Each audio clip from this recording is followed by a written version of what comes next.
Love. So complicated, yet 95% of living creatures crave it and want it in their lives. You were no different, but your situation was. You had lost your love. 4 years after your marriage, she died in a tragic accident, leaving you wrecked, left to pick up the pieces of your broken heart and soul. Yet you couldn't move on. It was like you were never whole. You tried to move on, even dated, but nothing could fill the other half of your heart that felt like it was gone. Visiting her grave, telling her about your day, grew to be your constant, yet it was still hard. And with time, you started to forget what she looked like. That was the final straw. You wouldn't forget her. No, you refused. You then declared at her grave you would find some way to bring her back. Footsteps? You turned, looked all around, and saw nothing. When you looked back at her grave, you heard a voice behind you. Have no fear. I'm here to help you. Who am I? Oh, that is not of importance. What is of importance is bringing her back. Isn't that right?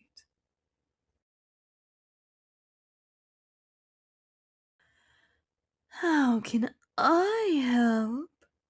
Oh, my dear. With this book. This will have you reunited with her. Will it work? Oh, I promise it will. This book will reunite both your hearts. You took the book and looked at your wife's grave. You turned back to the stranger, but they were gone, leaving you with the book and a bad feeling in your stomach, but hope in your heart. It took a few days to read the book, and when you found what you assumed the stranger was talking about, reanimation, you needed a host or an object, and a valued possession of the person you wanted to bring back. You then thought of the perfect host. You were a carpenter. It was a hobby of yours, and that hobby was going to be the key to reviving your wife. Weeks of trial and error. Finally, you made her, or at least the fragmented memory you had of her. She was life-sized, 5'5", just as you had remembered. Heterochromia, though you couldn't remember what color her eyes were. And her hair was black, though you couldn't remember if it was long or short. But it was no matter. Now was the time you bring her back. You grabbed her wedding ring and placed it on the puppet. Your wife. After you say the spell, nothing happens. Angrily, you toss the book and go to bed. The next morning, or afternoon, you couldn't tell. Was that the smell of pancakes? Who? You got up, and you went to your kitchen, and there she was, in her old apron, with Skara, your wife. It worked. It actually worked. Hello, honey. I'm glad you're up. You look so tired, I thought I'd let you sleep in. What worked, dear? Why are you looking at me like that? Oh, hugs. Is everything okay, hon? You look different. And you're holding on to me as if I'm going to disappear. You'll tell me another time? Okay, hon. How would you like some pancakes? You want to hold me a little while longer? Okay, hun. She was back. That's all that matters. Though as you hold her close, you can't hear a heartbeat. She was a puppet, after all. You don't let her leave the house because, well, she was a dead woman. If anyone saw her and recognized her, they could ruin everything. You had to get creative with why she couldn't leave, or why you wouldn't go out on dates outside.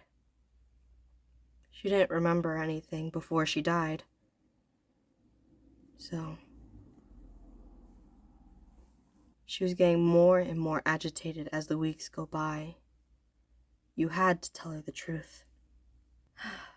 You wanted to talk?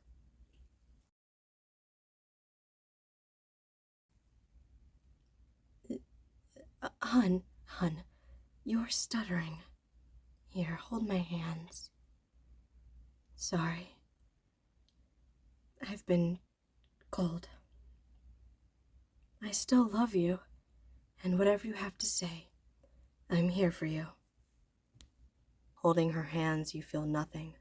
Cold nothingness from her hands that used to feel so warm and comforting. So you tell her everything. I'm dead? Are you pulling my leg? Hun, you're scaring me.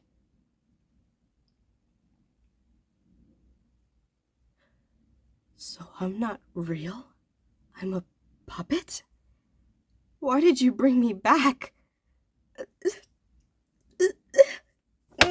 Oh, stay away!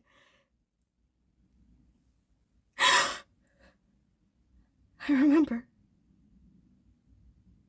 Why didn't you let me rest? I was at peace. I made peace with the fact I died. Now my soul will never move on. No! I don't want to hear it. I love you. But I need space. She tries to leave the house, but then she flies back into the wall. Ah! What the hell was that? Ow. So, I couldn't even leave the house, even if you let me. So I can never leave? And I can't die?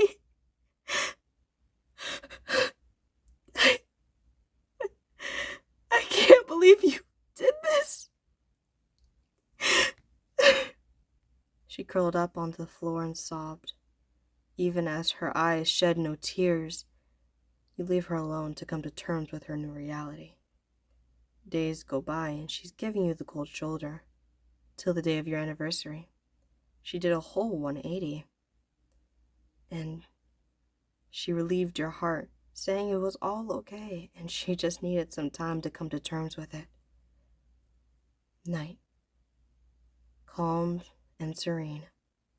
You and her cuddled.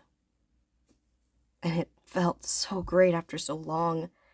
The secret really messed with your sleep schedule. So, with it being off your chest, it really helped. And with her now coming to terms with her reality, I guess that's the end. This book will reunite you with your wife. I'm sorry, my love, but it must be done.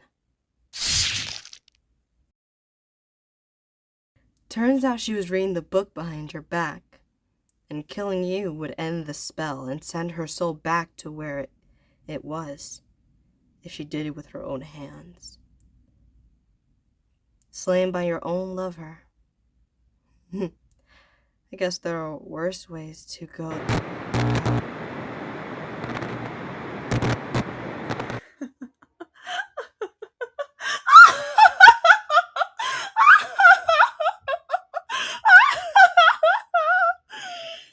Oh, what a beautiful end.